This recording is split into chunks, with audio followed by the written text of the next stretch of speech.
I've seen a lot of people super energized like you two are around just events of all sorts over the past, I don't know, 15 years or so that I've been the manager of the Science Festival Alliance. I'm also the manager of experimental practice at the MIT Museum.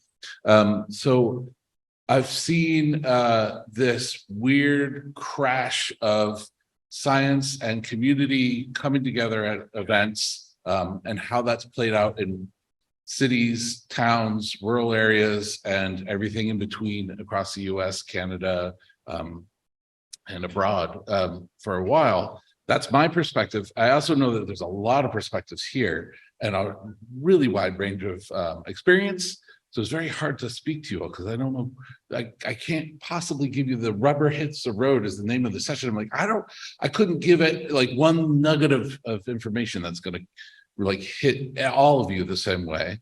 So what I want to do is I think that there's just a little sense of like, I want to just get us all on the same page of what public science events can look like. So I think I'm pretty clear that I'm talking to an audience right now that understands it's not just a lecture, and we've moved on from that. I got that. I did a little exercise where I gave myself 5 minutes to just quickly write down all the venues I could think of where I've seen public science events. And I did that in 5 minutes. We're not going to spend 5 minutes doing this, but there's a list here. And we can maybe unpack some of these things in our workshop later as they're pitching for. And maybe you have questions about some of those. Oh, yeah, so there's some things on there. It's true. Those are all true. That's just what I came up with in 5 minutes. And then I did the same exercise where we're like, well, what are science event scenarios? So what are people doing in those? Or what are, the kinds of scenes or settings that I've seen public science events take place in. And so we're all on the same page. It's a long list. You've seen a lot of long lists in this rubber hits the road two-part session. The list of community partners, everyone under the sun. Well, the type was, the font was small. So we are agreed about that. Now I'm going to make it's really gates are wide open, it can be anything. I'm going to make it stupid simple.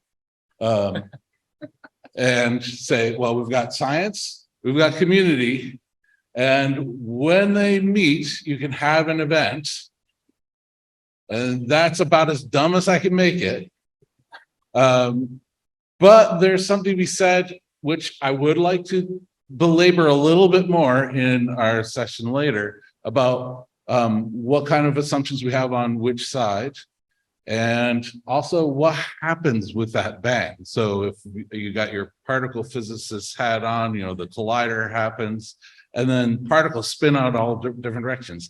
I've been to too many of these things, to too many events to just say that they're great. I mean, the honest version is that some horrible things come out of this explosion sometimes.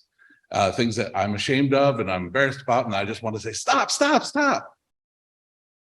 It's true. So we need to talk about that. Don't quite have enough time now, and I feel like I really brought you all down.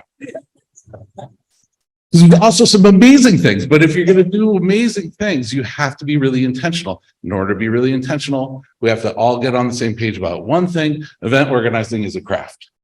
Okay, I want to talk about this for hours. I want to sit down with you and do a whole dissertation defense. I don't have a PhD, but you guys, I aspire to be somewhere in the room somehow, and I'd love to unpack all these four. We're not going to make it too rough in the next session, but I'm going to touch on each of these four. Let's just make sure we understand this. Events must work as events first before they can achieve any other goals, and you may all agree.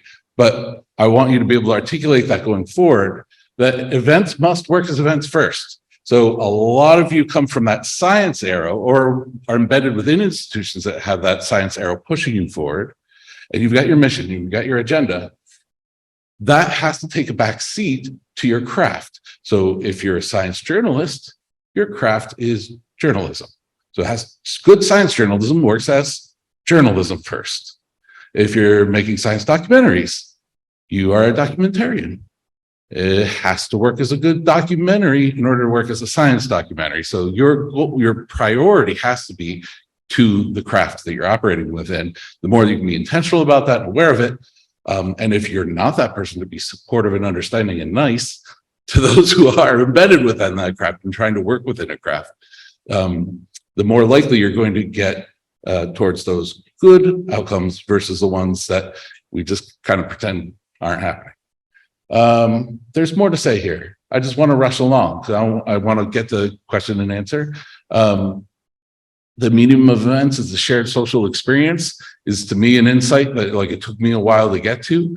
What comes from and flows from a shared social experience, and how do you work with that as your canvas and your paints, or your camera and your film, or your pen and your paper as your medium?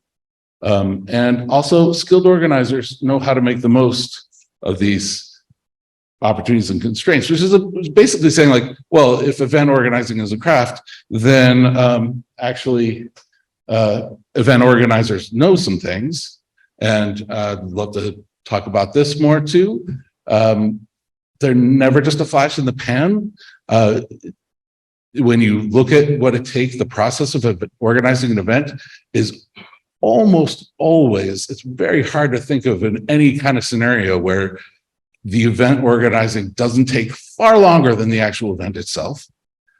And yet that's completely unseen by most people. It's just, well, those that happen to be there or the administrators who are looking over it, they just say, oh, wow, well, that was fantastic. Yeah, well, the entire process leading up to it, that counts too. And it's great to be intentional about that and make that count too. I could go on.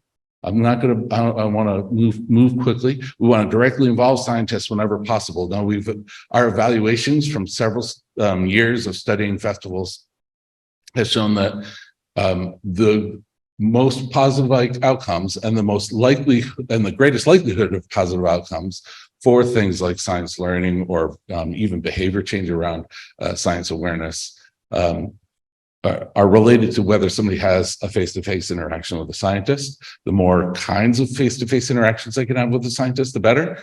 And that's amazing news.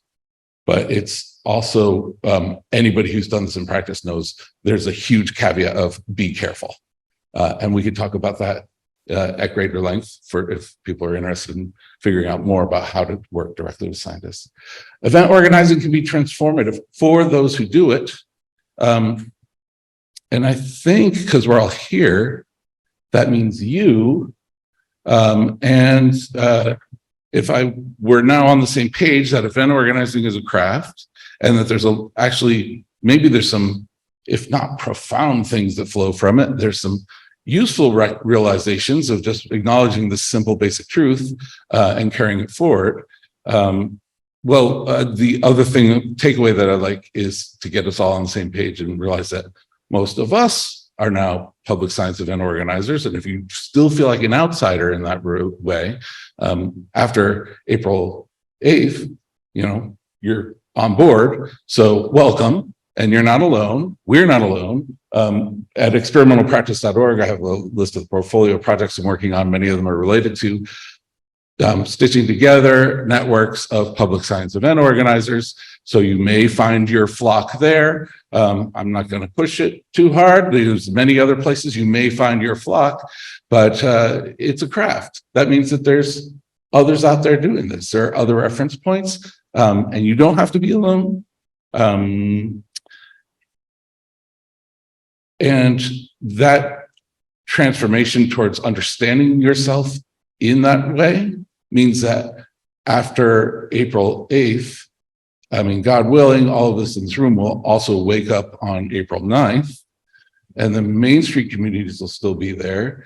And, the community you work in will still be there. All the amazing relationships you've developed leading up to the eclipse will still be there, and you'll still be there. And so I'm very interested in keeping our eyes, just one eye, a little bit on like, well, and so where is this all going for you? And that's what, maybe we can talk about it later, maybe not, but I hope that helps.